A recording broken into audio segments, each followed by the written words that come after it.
Subscribe करें सेहत ज़िंदगी चैनल को और बेल आइकन पर क्लिक करें ताकि आपको हर नई वीडियो मिले सबसे पहले।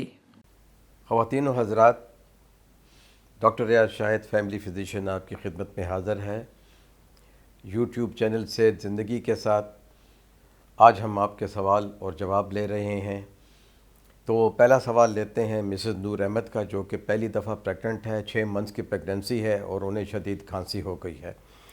तो इन्होंने सवाल ऐसा किया है कि इसमें कुछ तो हमें उम्र की भी ज़रूरत होती है कि उम्र कितनी है, पहला बच्चा है, उम्र कम है, या पहला बच्चा है, उम्र दरमियानी है या ज़्यादा है। दूसरा यह है कि आम जो बीमारियां हैं जैसे कै है, दस्त है, खांसी है, नज़ला है, ज़ुकाम है, ये बीमारियां तो प्रेगनेंसी में हो सकती हैं। अगर आपके किचन के हालात ठीक नहीं है, गर्दोपेश में आपकी ग़िज़ाएँ जो हैं वो इफ़ेक्टेड हैं, या कुछ पोल्यूशन है, या कोई ऐसी चीज़ें हैं, तो ये कई चीज़ें आम बीमारियां तो किसी को भी लग सकती हैं। अब आते हैं शदीद खांसी। शदीद खांसी से अबॉर्शन हो सकता है, नंबर 1।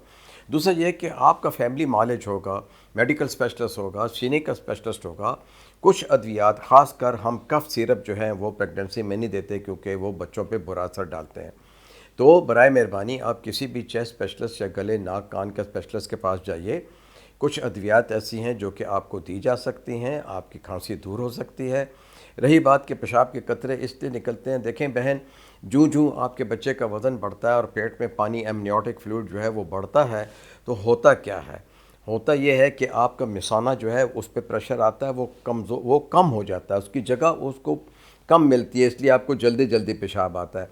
और यही वजह है कि जब हमारा मैदा भी इससे इफ़ेक्ट होता है तो इन लोगों को या तो कैद दस्त भी शुरू हो सकते हैं, या ये है कि इनका खाना जो है मुतफर्रक हो सकता है, ये कभी ज़्यादा खाएंगे कभी कम खाएंगे, और ज़्यादा खाना जो है वो 7वें 8वें महीने में बर्दाश्त भी नहीं होता।